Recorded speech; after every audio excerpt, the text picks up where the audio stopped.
Have you ever just stopped and wondered why really smart, really experienced people sometimes make absolutely catastrophic mistakes? And I'm not talking about small slip-ups here. I mean high-stakes, life-or-death decisions where everything just goes completely horribly wrong. Well, today, we're going to break down one of the most famous examples of this to understand the invisible forces inside our own minds that can lead all of us astray. Okay, let's get right into it. We're talking about the infamous 1996 Mount Everest disaster. Now, it's so important to get this.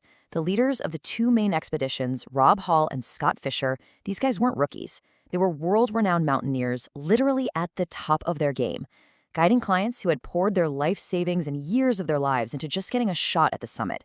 And yet, when a deadly storm rolled in, a series of what seemed like small, bad decisions piled on top of each other, creating a tragedy that just shocked the entire world. And that is the million-dollar question, isn't it? How could people with so much expertise, so much knowledge, make such fatal errors in judgment? The answer, you'll see, isn't really about their climbing skills or some lack of preparation. Nope, it's about the universal wiring of the human brain. A wiring that affects every single one of us, whether in a boardroom, at the grocery store, it impacts us every single day. So, here's our game plan for figuring this out. We're going to start by exploring our brain's two very different systems of thought. Then, we'll unmask the hidden biases that were at play on that mountain. We're also going to look at the incredible power of emotion in our choices, and most importantly, we'll cover how you can actually learn to think smarter and really get what it means to see what you're prepared for. You know, I think most of us like to believe we're pretty rational people. We imagine ourselves carefully weighing the pros and cons before we make a big move. But here's the hard truth. Our brains kind of have a mind of their own, and it's about time we understood how the darn thing really works. The big reason for all this is something called cognitive bias. The easiest way to think about biases is to see them as mental shortcuts. I mean, our brains are getting blasted with information every second. So to save energy, they create these little shortcuts based on past experiences and patterns. They're basically survival tools. But in our complex, modern world, these same shortcuts can totally hijack our logic and lead to some seriously flawed and sometimes even dangerous decisions. And the guys who really blew the doors off this whole field were two psychologists, Amos Tversky and Daniel Kahneman. Their research completely changed our understanding of decision-making. What they found was that we don't have just one way of thinking, but two totally different systems that are constantly battling it out inside our heads. So, this is the really crucial part to understand. System 1 is basically our autopilot. It's fast, it's intuitive, it's emotional. It's that gut reaction you have when you see a friend's face or when you instinctively swerve to avoid a pothole. System 2, well, it's the total opposite. It's slow, deliberate, analytical. It's the brain power you have to consciously fire up to solve a tricky math problem. Now, here's the kicker. Tversky and Kahneman found that while we think we're living our lives in System 2, making all these careful, logical choices, we're actually running on System 1 most of the time.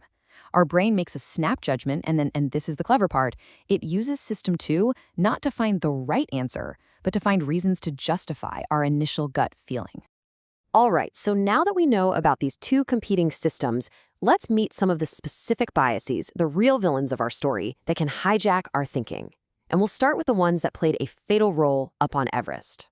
First up is the sunk cost effect. You know that nagging feeling, right? When you feel like you just can't back out of something because you've already put so much into it? Whether it's time, money, or just pure emotion, our brain hates the idea of that investment being wasted. And that feeling can chain us to a failing plan, even when every logical part of us is screaming, "Stop!" You can just feel this one on the mountain. Each climber had paid up to $65,000. They'd spent months, even years training. The expedition leaders had their entire reputations and businesses on the line. So turning back, even when they blew past critical turnaround times and the weather was getting scary, that would have felt like admitting this massive failure and just throwing all that investment away. So they pushed on. We do this all the time, staying till the end of a terrible movie because you paid for the ticket, or pouring more money into a failing project because you just can't walk away from the months you've already spent. That right there is the sunk cost effect. Okay, next up, we've got a big one, overconfidence bias. This is when we have this incredibly positive view of our own abilities and our judgment compared to the actual risks we're facing. It's not just, being confident. It's a level of belief in ourselves that's so powerful it can literally blind us to warning signs and make us systematically underestimate how much danger we're in. On Everest, this bias was absolutely deadly. The leaders were the best in the world, and that very expertise may have been what fueled their overconfidence. In fact, one climber on the expedition later wondered if the leaders had become, in his words, clinically delusional. Their self-belief was just so strong it completely shut down any rational assessment of the approaching storm. And what's wild is how these biases feed each other. An overconfident leader is way more likely to fall for the sunk cost effect because they believe their superior skill will let them beat the odds and justify pushing forward. And finally, let's talk about confirmation bias. Oh, this is one we are all guilty of. It's our brain's powerful tendency to just cherry-pick information that supports what we already believe. At the same time, we conveniently ignore or dismiss anything that contradicts our beliefs. We are hardwired to look for evidence that proves we're right, because being wrong feels like a threat to our brain. Warren Buffett just nailed it with this quote. Up on Everest, this bias might have looked like focusing on a momentary break in the weather while at the same time downplaying the massive dark clouds building on the horizon. Why? Because the pre-existing belief, the goal they were totally committed to was, we are making it to the summit today.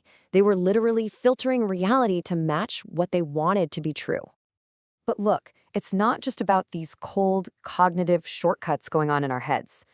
Our decisions, especially the ones that involve other people, are absolutely drenched in emotion. And emotions are powerful, often invisible, drivers of everything we do. Now, what's really fascinating is how our emotions pull us in these different directions. On Everest, just try to imagine the powerful inner-directed emotions at play. Think about the potential guilt of letting down clients who paid a fortune, or the deep personal shame of failing to reach a goal you've told the whole world you're going to achieve. These feelings can be so intense, they just steamroll any logical assessment of risk, pushing people forward when all the objective signs are screaming at them to turn back. And that brings us to empathy. Empathy is the glue that connects us to the well-being of other people. It's what drives us to cooperate. But in a super high-stakes environment like Everest, the intense focus on a personal goal, what climbers call summit fever, can create a kind of empathy blind spot. The drive to achieve your individual goal can become so overwhelming that the well-being of the team, or even yourself, starts to feel secondary. It's just another powerful way our internal state can lead us down a very dangerous path. Okay, so we've laid out the problem. Our brains are hardwired with these fast, emotional, biased shortcuts. And yeah, it sounds a little bleak. But here's the good news. We are not helpless. We can absolutely learn to fight back. So how do we actually do it? How do we override that powerful, impulsive System 1 and intentionally fire up our slower, more logical System 2? Well, it all starts with awareness, but it also requires a very deliberate strategy. Here's a powerful toolkit for you, a step-by-step process to engage your rational brain. First, use data, not stories.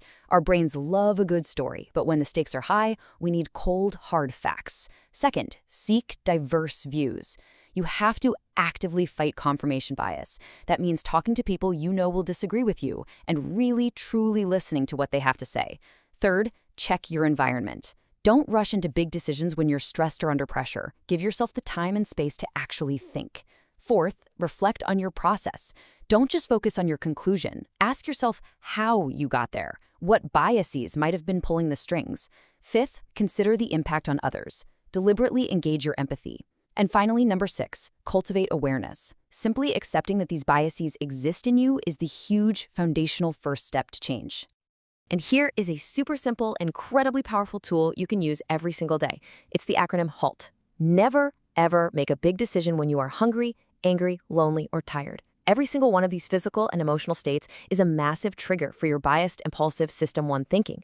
They drain your mental batters, making you way more likely to fall back on those faulty shortcuts. If you're feeling any of them, just pause. It's a simple but powerful circuit breaker for bad decisions.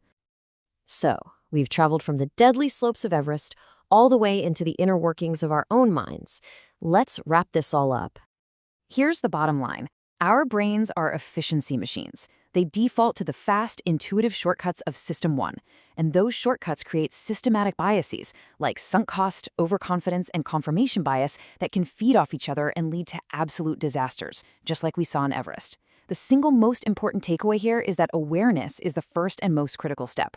Just recognizing that you are susceptible to this stuff is half the battle. From there, we can use deliberate System 2 strategies to slow down, to challenge our own assumptions, and ultimately to make better, safer choices. I want to leave you with this quote from the philosopher Henri Bergson: "The mind only sees what the mind is prepared to comprehend." I think that's a profound call for humility. It's a reminder that improving our judgment isn't some destination we finally arrive at. It is a lifelong journey. It requires us to accept our flaws, to constantly seek out new perspectives, and to actively prepare our minds to see the world not just as we wish it were, but as it truly is.